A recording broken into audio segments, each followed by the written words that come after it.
Mari kita berdoa. Semua yang kami lakukan ini, kami tahu hanya untuk kemuliaan-Mu saja. Kami mengucap syukur selama November dan Desember ini, kalau Tuhan berkenan, Tuhan menstop COVID-19 ini di kampung kami ini, sehingga masih ada kelegaan kami untuk datang menyembah kepadamu, Yesus Tuhan dan Juru Selamat kami. Dan semua peristiwa di bumi mengingatkan hati kami, tidak selamanya rupanya sama. Baru kami teringat, langit dan bumi akan menjadi lenyap pada suatu hari, tetapi firman-Mu tidak akan lenyap sampai selama-lamanya, sampai genap semua apa yang Engkau katakan. Itulah perjamuan kudus ini akan genap pada saatnya, di mana Kristus datang sekali lagi untuk melayani kami di meja sebagai kerajaan Allah. Itulah sebabnya kami akan hidup kudus di hadapan-Mu, karena Engkau yang kudus akan ada di tengah-tengah kami. Kami menyadari bahwa gereja ini bukan organisasi, tetapi tubuh Kristus, di mana Kristuslah menjadi kepala kami yang akan melayani kami pada satu hari. Kuduskan kami waktu mendengar firman-Mu ini. Dalam nama Tuhan Yesus juga, setan pergi kau daripada kami, supaya semua yang Tuhan Yesus rencanakan dalam hidup kami akan tercapai, dan hati kami damai, dan kemuliaan-Mu nyata di tengah-tengah kami. Terpujilah nama-Mu, Engkaulah Yesus Juru Selamat kami. Amin. Mari kita buka bahan khotbah kita itu dari Matius pasal 26, ayat 6 sampai 13. Matius pasal 26, ayat ayat 6 sampai 13. Saya baca, ada kurasa sudah dicetaknya ya, bahannya ya, di bukunya ini kan ada ayatnya ya. Ya, jadi sudah, ya, yang bawa Alkitab ya baca saja Alkitabnya, dan tidak bawa Alkitab boleh. Yesus diurapi. Ketika Yesus berada di Betania, di rumah Simon si Kusta, datanglah seorang perempuan kepadanya, membawa sebuah buli pualam berisi minyak wangi yang mahal. Minyak itu dicurahkannya ke atas kepala Yesus yang sedang duduk makan. Inilah malam perjamuan. Melihat itu, murid-murid gusar dan berkata, "Untuk apa pemborosan ini? Sebab minyak itu dapat dijual dengan mahal dan uangnya dapat diberikan kepada orang-orang miskin." Tetapi Yesus mengetahui pikiran mereka lalu berkata, Mengapa kamu menusahkan perempuan ini? Sebab ia telah melakukan sesuatu perbuatan yang baik padaku. Karena orang-orang miskin selalu ada padamu, tetapi aku tidak akan selalu bersama-sama kamu. Sebab dengan mencurahkan minyak itu ke tubuhku, ia membuat suatu persiapan untuk penguburanku. Aku berkata kepadamu, sesungguhnya di mana saja Injil ini diberitakan di seluruh dunia, apa yang dilakukannya ini akan disebut juga untuk mengingat dia. Kita sependapat, apa alasannya orang tidak bertobat? Apa alasannya orang tidak percaya? Apa alasannya mereka tidak dilahirkan kembali? Karena tidak mengerti kitab suci. Karena itu kita mencoba berusaha supaya kita bisa mengerti kitab suci ini. Kita sependapat karena tidak mengerti, makanya kita nggak diselamatkan. Itulah yang ada di dalam kitab Nabi Yesaya. Mereka mendengar tapi tidak mengerti. Mereka melihat tapi tidak melihat. Sehingga mereka berbalik dan aku menyembuhkannya. Jadi kalau hal ini kita renungkan, penghalang yang paling besar membuat orang tidak maju kerohaniannya satu hal saja. Dia tidak mengerti. Itulah kalau konsep seluruh Alkitab. Jadi kita coba supaya kita bisa mengerti. Ataupun dikatakan supaya Tuhan menganugerahkan pengertian itu membuat kita bisa diselamatkan. Ya, jadi kita ulangi, kita baca, kita coba apakah memang bisa kita mengerti apa yang dikatakannya di dalam cerita ini.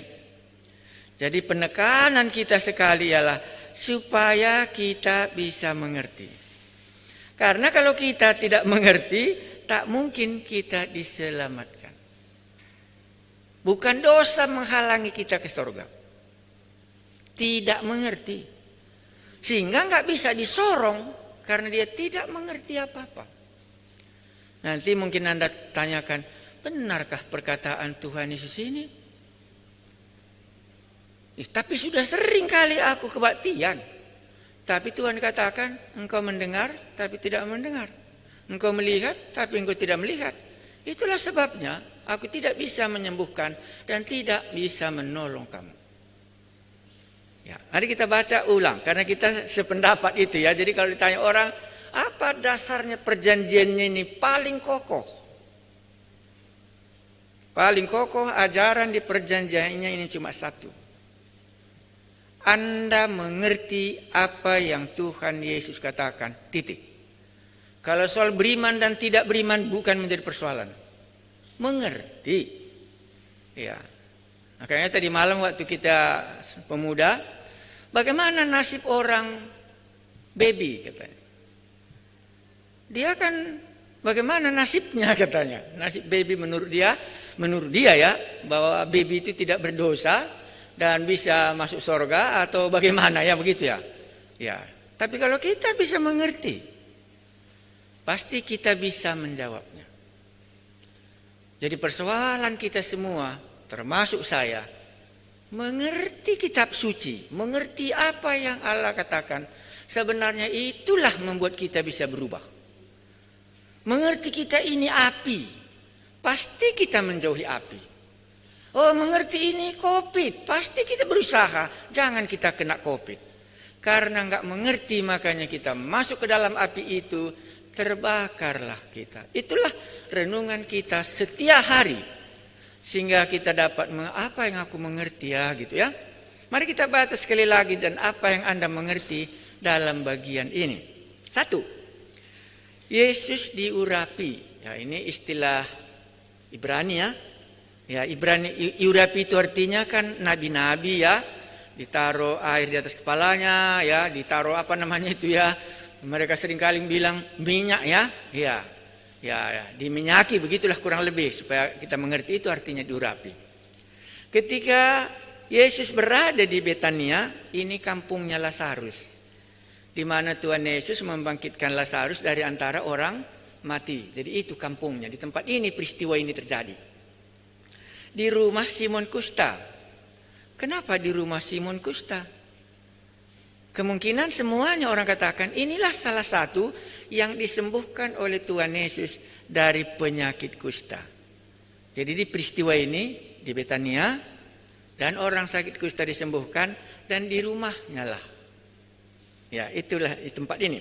Datanglah seorang perempuan kepadanya membawa sebuah buli-buli pualam berisi minyak wangi yang mahal. Ya, yang mahal pasti Anda sudah baca dalam penjelasan uraian saya ya. Yang mahal itu maksudnya kurang lebih 300 dinar menurut Markus pasal berapa itu? Ada Markus di situ, Markus pasal berapa?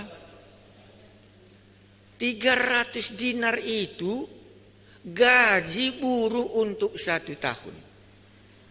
Makanya Alkitab, Roh Kudus sengaja menuliskan minyak itu harganya mahal. Mahalnya berapa? Gaji satu orang buruh untuk 1 tahun. Dan Anda bisa bayangkan inilah yang dipersembahkannya kepada Yesus. Baru kedua, melihat itu murid-murid gusar dan berkata, untuk apa pemborosan ini? Apa kesan Anda ayat 8? Pasti Anda katakan ini kontradiksi. Perempuan ini mau berbuat baik kepada Yesus, tetapi murid-muridnya tidak setuju. Kan gitu, itulah kalimat yang sangat sederhana. Tidak setuju murid-muridnya ini. Alasannya apa? Ya pemborosan. Iya, kenapa diberikan sebanyak ini kepada Yesus? Dikritiknya orang ini. Baru kita baca lagi ayat 9. Sebab minyak itu dapat dijual dengan mahal dan uangnya dapat diberikan kepada orang-orang miskin. Kan benar juga pendapatnya. Jadi murid-murid ini juga punya pendapat, oh berikan saja ini kepada orang miskin.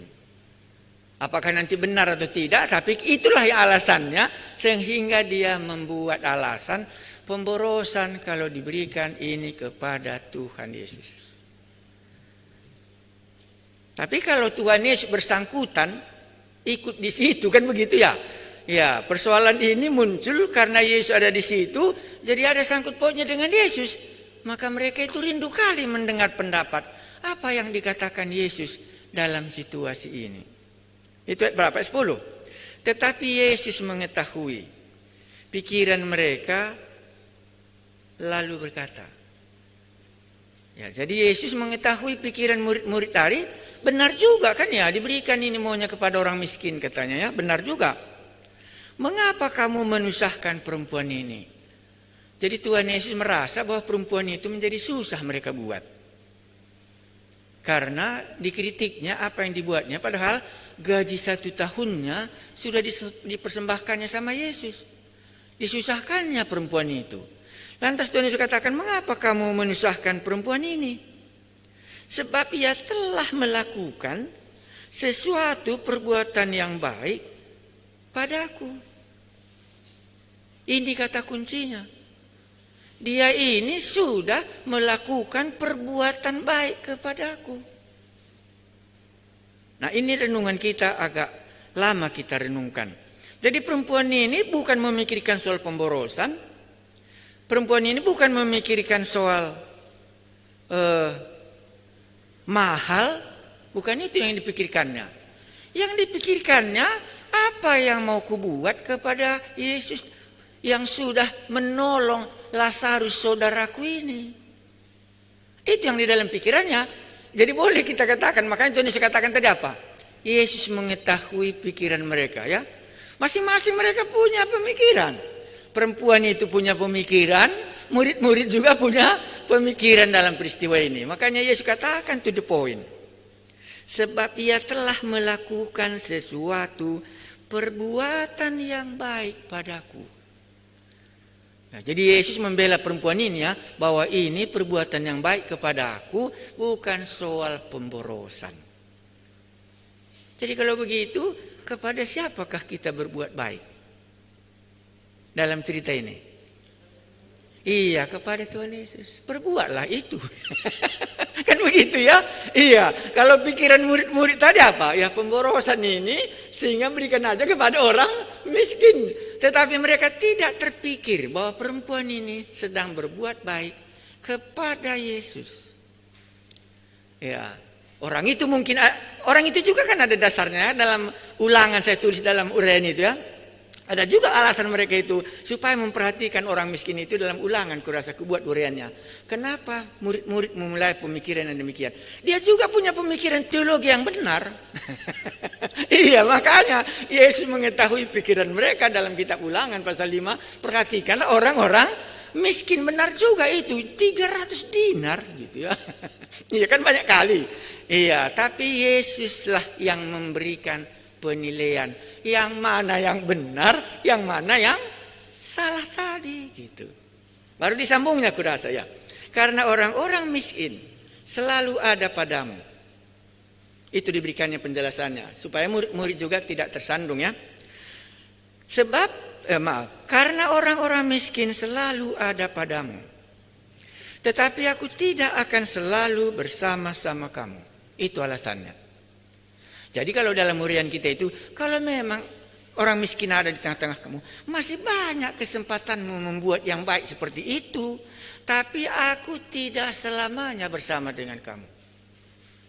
Ini tidak dimengerti oleh murid-murid, tapi ini kemungkinannya dimengerti oleh perempuan ini. Jadi tahu perempuan ini sebentar lagi, ini kan sudah malam perjamuan kudus, di mana nanti Yesus besok akan diserahkan. Tahu dia momennya di mana beri persembahan, tahu dia di mana berhenti. Yesus katakan, orang miskin tetap ada bersama kamu. Kapanpun ada kesempatanmu, kalau memang kamu mau menolong. Tetapi aku tidak selamanya bersama-sama dengan kamu. Jadi pemberian perempuan ini momentum pada waktu yang tepat. Kalau orang Karo katakan, waktu makan itunya kita perlu sayur. Nanti kalau sudah selesai makan, dikasih pun dendeng, tidak ada lagi orang yang mau makan. Momennya pas. Jadi rupanya persembahan kepada Tuhan Yesus yang kita pelajari pada hari ini, itu waktu yang tertentu pas. Jadi bukan semuanya rupanya persembahan ini berjalan. Ada bagian yang tertentu. Waktu kita makan itulah perlu dendeng. Kalau nanti sudah selesai dikasih dendeng, nggak mungkin lagi kita makan kalau kita sudah pergi tidur. Itu maksudnya sini. Karena orang-orang miskin selalu ada padamu, tetapi aku tidak akan selalu bersama-sama kamu. Seperti sekarang nggak bisa lagi kita buat apapun sama Tuhan Yesus, karena dia sudah naik ke surga. Ya, ayat 12. Sebab dengan mencucurkan minyak itu ke tubuhku, ia membuat suatu persiapan untuk penguburanku. Yesus membicarakan soal penguburannya, dan perempuan inilah satu-satunya yang mempersiapkan penguburannya itu. Hebat ya? Ya, waktu ku baca buku-buku, apakah betul mengerti? Ini kan namanya Maria ya, dalam uraian itu kan ku bilang, inilah orangnya. Maria saudaranya Lazarus. Kalau dibaca dari Yohanes pasal 12. Jadi mungkin Maria dan Marta ini kan sudah berbicara soal kebangkitan. Dan sudah berbicara semuanya, dan disitulah dia tahu bahwa dia akan sebentar lagi dikuburkan.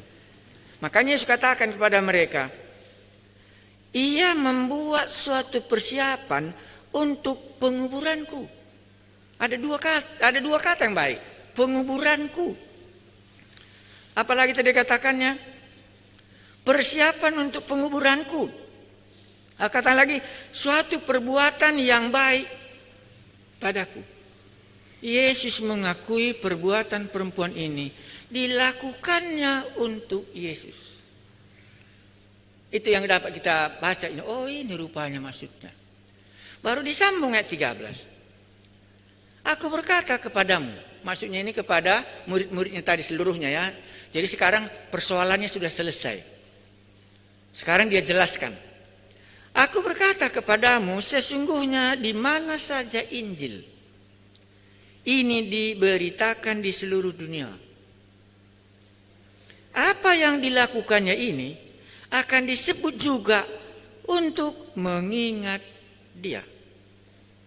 Paskah merupakan berita Injil, Yesus mati dan bangkit dari antara orang mati.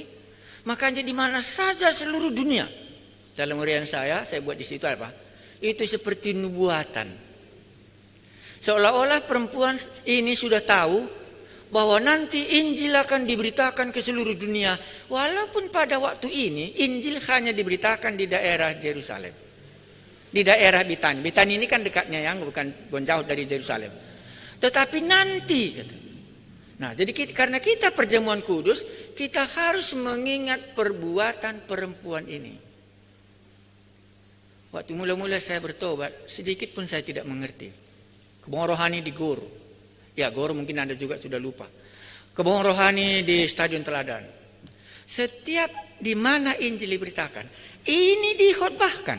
Mula-mula sekarang saya teringat karena sekarang sudah di mana-mana saja Injil diberitakan, bukan saja di Sumatera Utara, tapi di tempat-tempat, waktu di Jawa, waktu di Kalimantan. Kalau ini Injil diberitakan perbuatan ini. Karena disuruh. Kan disuruhnya kan? Nah, aku berkata kepadamu, sesungguhnya di mana saja Injil ini diberitakan di seluruh dunia, apa yang dilakukannya ini akan disebut juga untuk mengingat dia. Apa yang dibuatnya kepada Yesus dan itu diberitakan. Maka tema kita di dalam bagian ini kita bisa lihat sebentar. Anda lihat, maka tema kita di sini pelajaran tafsiran Injil Matius ini temanya persembahan menurut kitab Injil. Berarti adakah persembahan menurut kitab Meleaki? Ada. Kitab Meleaki pasti Anda berbicara persembahan tentang persepuluhan, ya begitu ya? Iya. Adakah persembahan di dalam kitab Kejadian? Ada. Adakah persembahan di dalam Kisah Para Rasul? Ada. Tapi kita pilih karena kita belajar tafsir Matius, kita coba lihat bagaimana persembahan yang ada di dalam Injil. Kalau saya satu lagi ingat, waktu perempuan yang memberikan persembahannya 2 peser ya, Tuhan Yesus katakan, oh persembahan janda ini jauh lebih banyak daripada yang lain semua.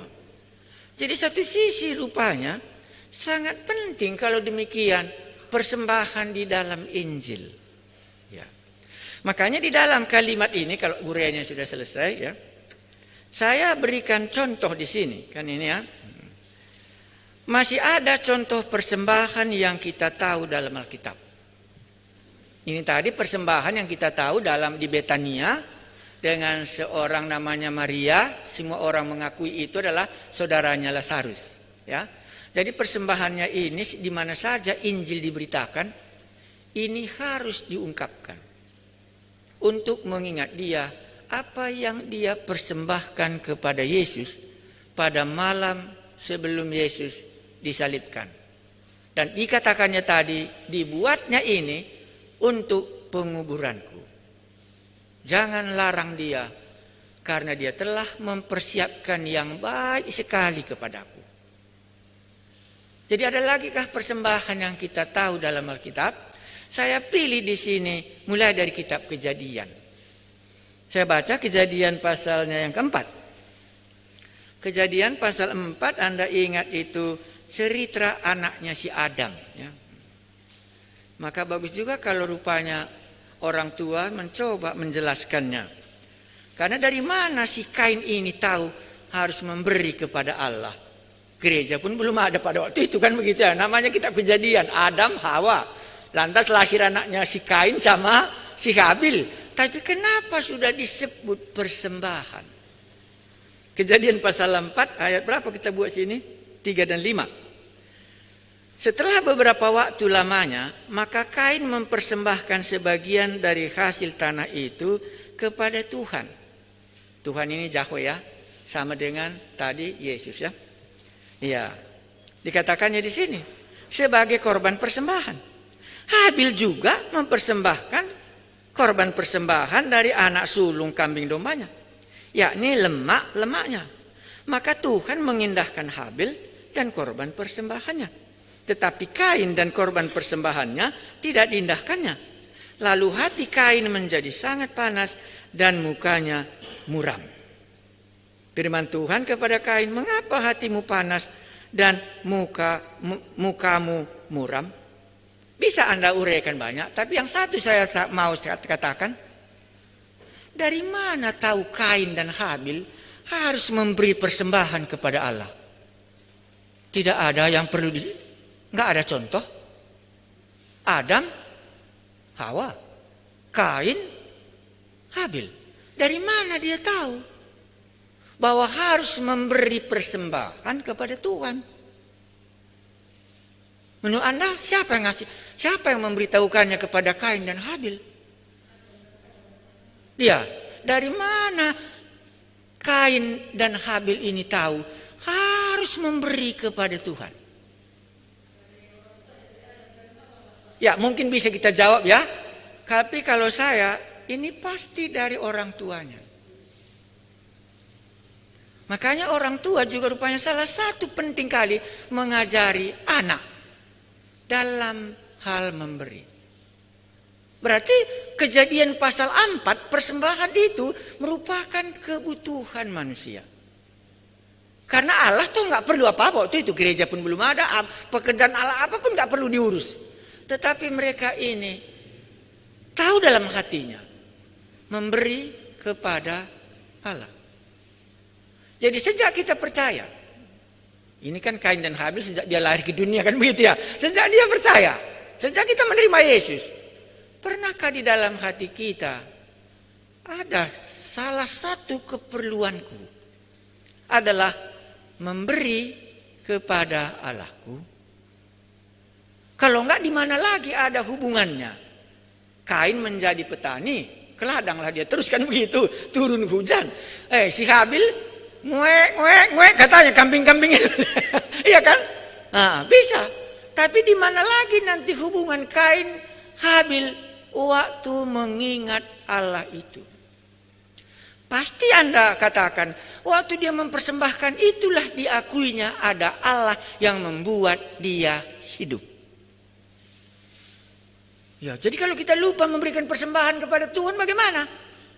Ya, enggak ada dia di dalam perhitungan kita. Kan begitu biasanya. Ya, kalau mama di rumah, ibu di rumah kan dihitungnya suaminya ya. Jadi enggak dihabiskannya semua makanan dijap-jap semua. Habis semua piring jadi licin, kan tidak. Jadi kalau dibuatnya licin semua di rumah, datang suaminya gimana coba? Berarti lupa tadi dia dengan suaminya, makanya dihabiskannya semua. Tinggal kus pun gak ada. Inilah kita dengan Allah. Habis semua untuk keperluan kita. Tapi Allah tidak ada bagiannya. Itu kesanku. Nanti Anda bisa renungkan, Tuhan, kenapa Kain dan Habil ini harus memberi persembahan? Kalau kita meliaki, dasarnya memberi persembahan kan Anda tahu ya. Dasar kita meliaki memberi persembahan itu berbicara soal persepuluhan, itu sudah tahu kita kan. Karena waktu mereka masuk ke tanah Kanaan, satu bangsa, suku Lewi tidak mendapat warisan. Yang mendapat warisan hanya 11 suku. Karena suku Lewi tugasnya melayani di mimbar. Memberikan persembahan kepada Allah 24 jam. Mengingat mereka ada Allah mereka. Ya seperti tadi kita ulangnya, kalau ada mama-mama di rumah, dihabiskannya semua makanan, pergi dia tidur, ngetok-ngetok suaminya, aku belum makan katanya. Oh ya katanya, lupa aku tadi, nggak ku ingat lagi katanya. Ya inilah kita di hadapan Allah. Mari kita coba masuk dalam jalur hubungan kita dengan Allah dalam hal apa. Makanya aku pilih Kain sama Habil, karena itulah anaknya si Adam dan si Hawa. Kalau kita meliaki sudah lain ceritanya kan, udah jauh ya. Ya kita meliaki itu karena suku Lewi tidak mendapat warisan dari tanah yang diberikan kepada umat Israel. Warisan orang Lewi hanya supaya persembahan kepada Allah tidak terlalaikan. Karena itu diangkat satu suku Lewi untuk melayani di meja Allah. Itu ceritanya persepuluhan. Jadi jangan nanti Anda ceritakan, oh bagaimana perpuluhan ini, karena kita belajar Alkitab, latar belakangnya. Ya. Jadi Anda bisa menjabarkannya, oh begitu ya, gitu. Ya. Mari kita lanjutkan lagi, ada lagi satu lagi di sini persembahan. Itu persembahannya si Nuah kubikinnya. Ya, Kejadian pasal 8, itu Nuah. Anda tahu ceritanya Nuah kah? Ya, pasti nanti berbeda dengan si Kain sama si Habil. Kejadian pasal 8 ayatnya yang ke-21. Jadi tapi jangan lupa mati saja, jangan pula nanti sore kita mendengarkan kejadiannya tapi perempuan tadi lupa kita, karena ini kan perjamuan kudus. Jadi konteksnya kita pelajari ini dengan di mana saja Injil diberitakan, perbuatan perempuan ini harus Sebut, diberitakan. Nah, jadi kita lihat Kejadian pasal 8 ini Nuh. Asal 2 ayat 20 saya baca. Lalu Nuh mendirikan mesbah bagi Tuhan. Dari segala binatang yang tidak haram dan dari segala binatang yang tidak haram. Saya ulangi. Lalu Nuh mendirikan mesbah bagi Tuhan.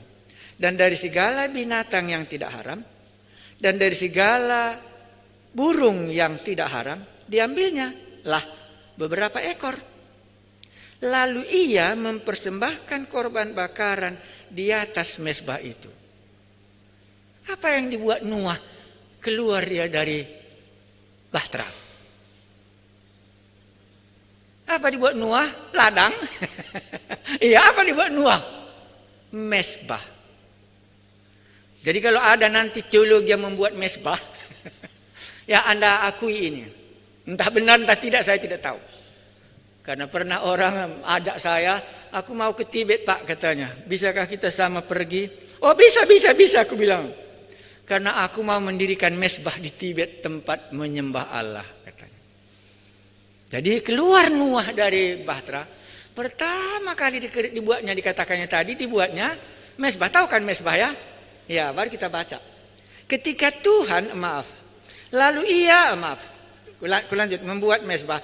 Lalu ia mempersembahkan korban bakaran di atas mesbah itu.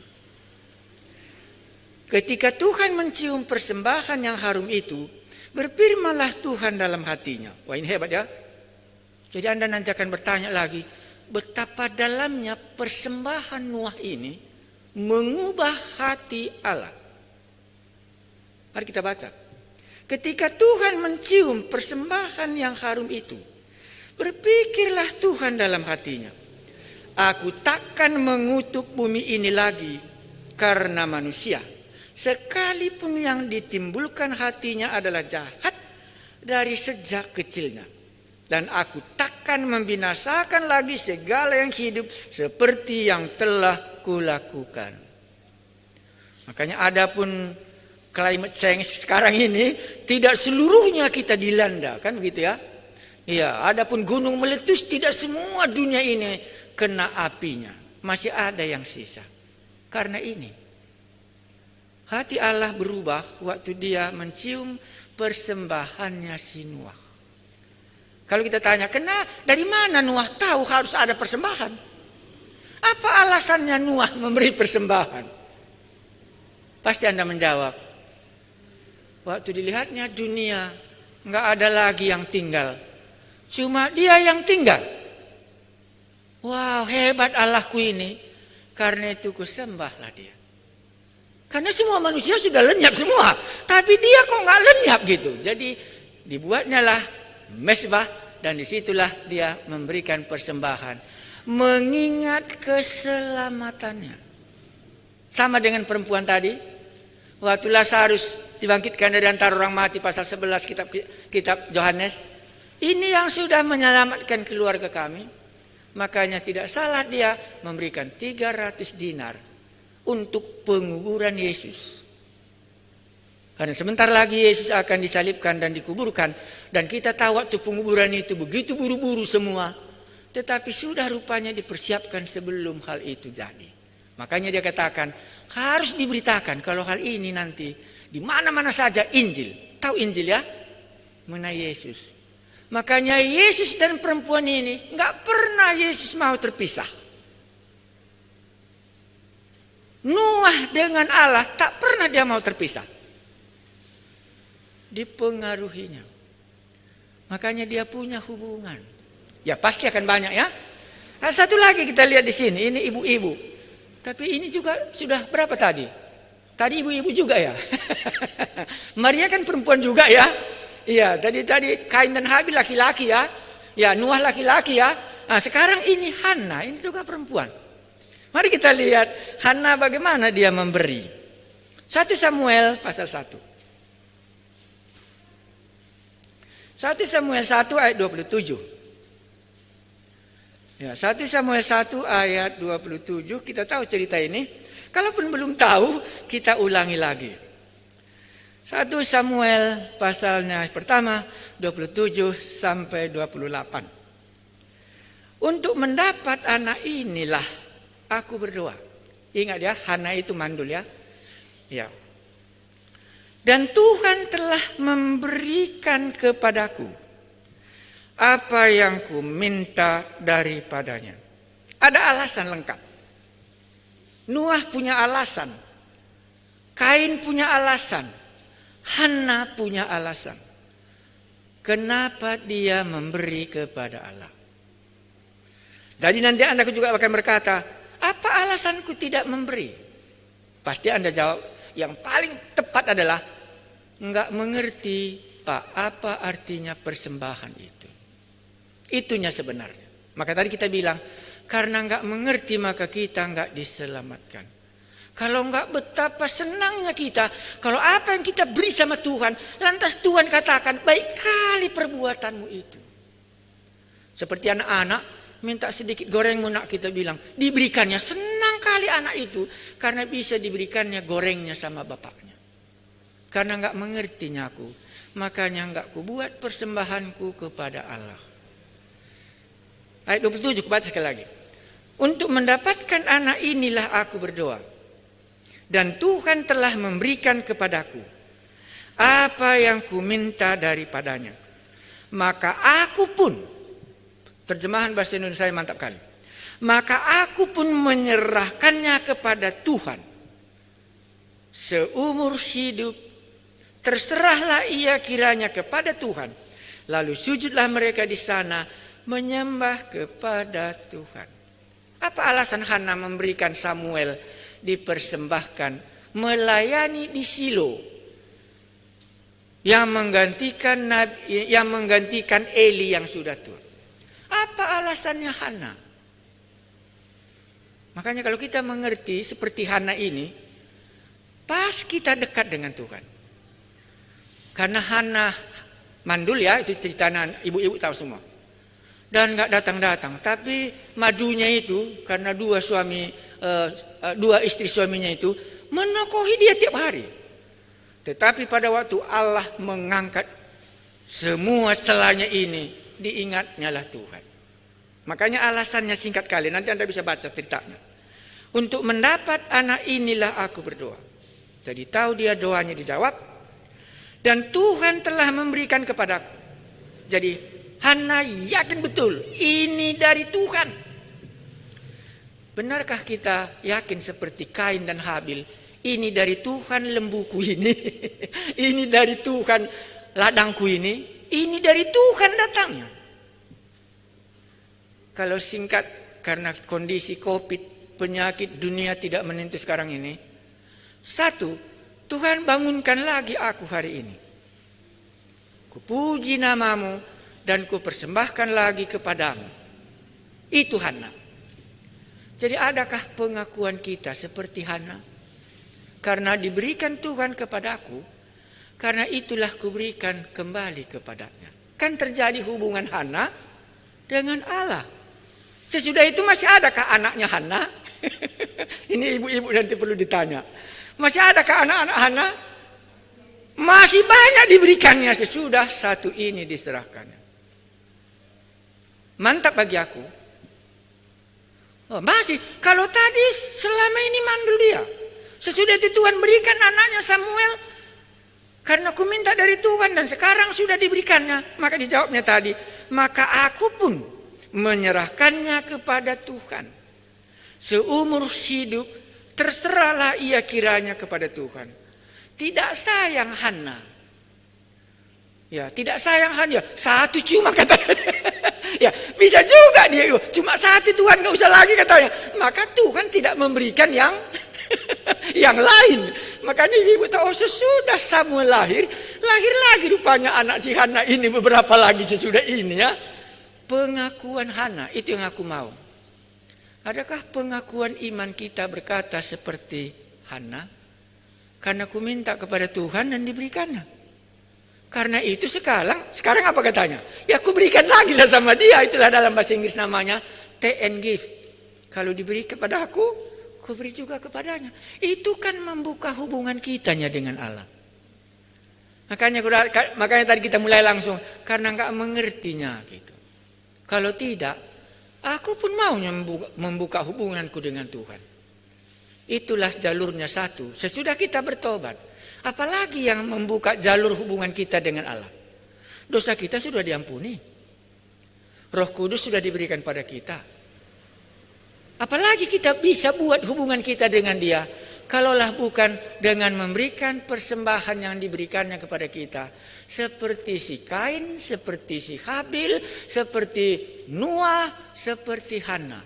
Dan nanti Anda bisa menambahkannya, bagaimana ceritaku sesudah aku menerima Yesus, seolah-olah nggak ada lagi hubunganku dengan Dia. Bisa juga Anda, makanya tadi kita katakan, ya cuma satu, kan sudah cocok kali lah, satu cuma diberikannya. Ngapain si Hana mempersembahkannya seumur hidup? Berarti Hana langsung dalam otaknya ini bukan bagianku. Rupanya Tuhan tahu Hana suka kalau anaknya ada lagi, ya Tuhan berikan lagi lahir di tengah-tengah keluarganya. Itulah hari ini kita coba. Makanya siang ini kalilah kita coba, Tuhan aku mengenai persembahan, sedikit pun belum mengerti aku. Makanya hari ini kita coba memberikan persembahan kita, ya sesuai dengan perjamuan kudus kita, di mana Injil diberitakan. Ya karena itu adalah merupakan bagian supaya ada hubunganku dengan Allah. Kita biasanya tidak didurungi seperti ini ya, tapi kita buat kotak di situ. Cobalah, Tuhan aku hari ini mulai belajar seperti si Kain dan si Habil. Sudah diajari aku hari ini oleh Tuhan. Oh, aku sudah diajari seperti Noah. Kok dibuatnya mezbah dan dipersembahkannya? Karena dia keluar dari bahaya itu. Oh, hari ini aku tahu Hana dimintanya, lantas diberikannya. Diberikannya lagi sama Tuhan untuk membina hubungannya dengan Allah. Maka marilah kita nanti sesudah selesai perjamuan kudus, dalam hati kita hari ini aku mencoba belajar bagaimana aku memberi kepada Tuhan. Karena ini COVID, gak usah kita rame-rame kali waktu pulang nanti satu-satu. Berapa Anda mau? Segitulah. Karena ini kan gak ada hitungannya ya. Kalau Hana berapa persembahannya? Anaknya satu. Iya. Kalau si Noah tadi apa? Iya, perik-perik. Bagian bahasa karena mah burung-burung. Karena cuma itu yang ada di kapal itu. Ya, jadi apa yang ada di kapal itu kan itu cuma bisa dipersembahkan. Ya, kalau si Kain sama si Habil datang dari ladang, datang dari bebiri katanya kalau bahasa kami. Datang lagi di sana adalah apa yang diternakannya. Maka semua itu. Nah, marilah kita nanti mulai, Tuhan hari ini aku diajari. Perjamuan kudus ini, kan Tuhan memberi nyawanya untuk aku. Membuat aku tidak masuk ke dalam neraka, sebagaimana si Noah. Apa yang kuberi kepadamu? Supaya terjadi hubungan kita. Bisa juga Anda katakan, kan gak banyak uangku. Kan itu kan jumlah gak dibicarakan Tuhan di sini. Yang dibicarakannya kan supaya kita menghargai ada Tuhan dalam hidupku, ku ingat Dia. Itu temanya kita hari ini. Bukan karena kita kurang, ya. Walaupun nanti kita katakan kita ini mau beli Alkitab ya. Tapi aku yakin sudah cukup uang itu. Walaupun Anda tidak beri. Iya, karena selama kita hidup itu dibuat Tuhan. Karena mujizat terjadi kita bisa mencetak Alkitab itu untuk 11.000. Dengan biaya 400.000. 400 juta. Pesekotnya sudah selesai mungkin 200. Tinggal 200 lagi. Nah, itulah kita akan coba renungkan. Membina hubunganku dengan Allah. Kalau belum pernah Anda belajar bagaimana membuat hubungan dengan Allah, marilah siap nanti perjamuan kudus ini. Baru kita berdoa, Tuhan mungkin di sini akulah seperti istri, nggak pernah kusiapkan makanan suamiku, semua kucap habis, nggak ada lagi yang sisa untuk dia, semua untuk keperluanku. Sekali ini tidak Tuhan, ngerti aku, Engkaulah menyelamatkan Noah, Engkaulah menyelamatkan aku dari murka Allah, Engkaulah memberikan kepada Hana Samuel, dan segalanya. Aku mau membina hubunganku dengan Engkau dalam hal aku mengingat Engkau, dalam kalau Engkau memberi, aku memberi kepadamu. Sudah diajari Tuhan mulai dari Kain, Habel, Noah, Hana, dan juga Maria di dalam perayaan Paskah. Waktu Yesus persiapan dalam kematian dan penguburannya dan bangkit dari antara orang mati. Kami telah diajari oleh Tuhan bahwa persembahan itu rupanya begitu penting supaya ada hubungan kami dengan Allah, hormat, dan kami mengingat Engkau di dalam semua berkat-Mu, apa yang Kau telah berikan kepada kami. Kami mengucap syukur, dan kalau ada di dalam hati kita yang hadir ini, adakah kita katakan, Tuhan, aku mau memberi kepada Tuhan. Kalau selama ini aku tidak tahu bahwa itu adalah bagian yang perlu dalam imanku. Tapi dalam acara perjamuan kudus ini, aku ditegur oleh Tuhan. Dan aku rela memberikan persembahanku kepada Tuhan. Anda buat doa yang sederhana. Maka mulai tahun 2022, Anda akan ingat setiap kali Tuhan memberi dan memberikannya sebahagian kepadanya, karena Dialah Allah yang sudah menyelamatkan kita. Inilah doa kami di hadapan-Mu. Kami telah disuruh untuk memberitakan perbuatan perempuan ini di mana saja Injil diberitakan. Dan kami akan melakukannya supaya terpelihara iman kami di hadapan-Mu. Dan kami pun benar-benar menjadi hamba-hamba-Mu, menjadi anak-anak-Mu, menjadi umat-Mu yang beribadah ke hadapan-Mu dalam persembahan. Terimalah persembahan kami yang kami berikan kepada-Mu. Terima kasih Tuhan kami Yesus. Amin. Silakan.